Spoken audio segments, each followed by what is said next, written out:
જેને જેને આ કળયુગમાં મેલડીનું ભજન કર્યું, જેને આ કળયુગમાં મેલડીને સેવી લીધી છે, જગતની માલપા ઘણા માણસોએ તો મેલડીનું એવા સમયે ભજન કર્યું, ખાવા ખોરી જાર ન હોય છતાંય રાતને દી મેલડી મેલડી કરતા હોય.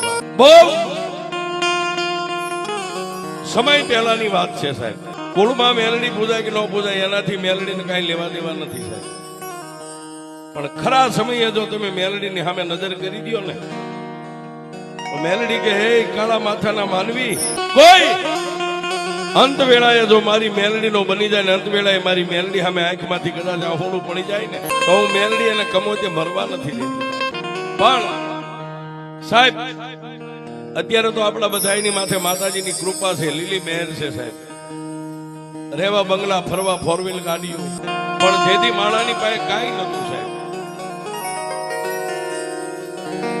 કાળી મજૂરી કરીને જેથી માણા પોતાના પેટને ભરતો હતો ને, છતાંય આપણા ગઈઢિયાવે દેવીઓને ભૂલી નથી સાહેબ. દેવીઓને માથાના પાઘડીની માલપા રાખી નથી.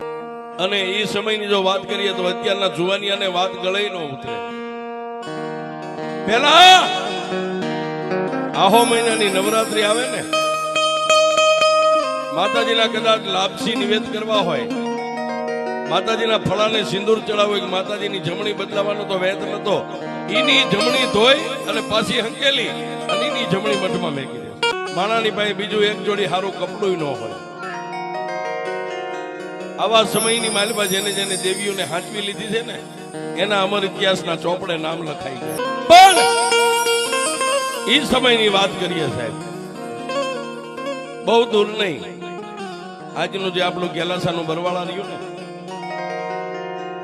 ગેલાસા વાણિયાએ 12 ગામને ભાંગીને એક નગર બનાવ્યું હતું બરવાળા. નાના નાના 12 ગામ હતા. એ 12 ગામને ભાંગી અને બધી રૈયતને ભેગી કરી અને એક બરવાળા શહેર રચાયું છે, ગેલાસા વાણિયા. પણ એ સમયના જેથી નાના નાના ગામડા હતા ને, બરવાળા તાબાનું નાનું એવું 5 તલાવડા કરીને ગામને 5 તલાવડા ગામની માલપા એક ગરીબડો કોળી સાહેબ, નામ જેનું હામદ છે, પણ મા મેલડીનો પ્રભુ પાઠ. હામદ મા મેલડીનું એવું ભજન કરે સાહેબ, રેવા સાધન સાપરું. કોઈ દી ઉગે એટલે ખેડૂના ઘરે જઈને એમ કે ભાઈ તમારે કોઈ મજૂરની જરૂર હોય તો મારે તમારે ત્યાં મજૂરી આવો. અને એ સમયે કોઈ ખેતી વાળો હારો ખાનદાન ખેડૂ હોય તો એ ગરીબ માણસ હામદને મજૂરીએ લઈ જાય છે. પણ ઘરનો ગરીબ છે, માણા દુબળો છે, પણ દિલનો દિલાવર છે. જેથી એ હામદના બાપનું અવસાન થયું ને, ત્યારે પોતાના બાપે 1 3 ઇંચનું લાકડાનું ફળું માતા મેલડીનું પોતાની ડોકમાં બાંધી અને બાબાએ આખી જિંદગી જીવી લીધેલી છે.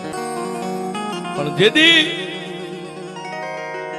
એ બાબાનું અવસાન થયું, છેલ્લા ડસકે છેલ્લા શ્વાસે પરિવાર બધા ટીપુ ટીપુ મોઢામાં પાણી નાખે, પણ પોતાનો દીકરો હામદ જેથી હામો આવ્યો ને, તેથી પોતાના બાપે બાવડું થોભી અને છેલ્લા શ્વાસે મારા ત્રિલોકના નાથને એટલું કીધું કે હે દયાના સાગર, હે બાપ,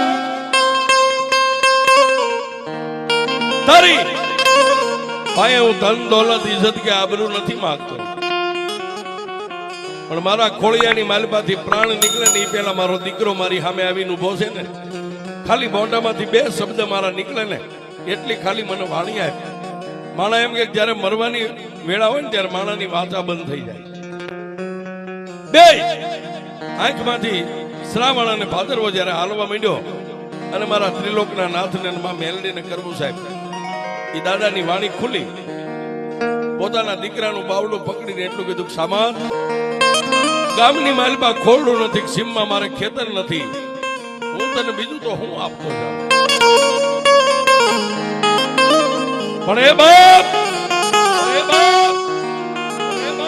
મારી પાસે એક નવલખો હાર, મારો દર દાગીનો, મારી જિંદગીની કમાણી છે ને, ડોકમાંથી મેલડીનું ફળું દોરે બાંધેલું હતું, આમ બહાર કાઢ્યો અને પોતાના દીકરાને હાથમાં આપી અને એટલું કીધું કે હે હામદ, મારી મેલડીનું જતન કરજે, દુનિયામાં મારી મેલડી તને ભૂખ્યો નહીં થવા દે.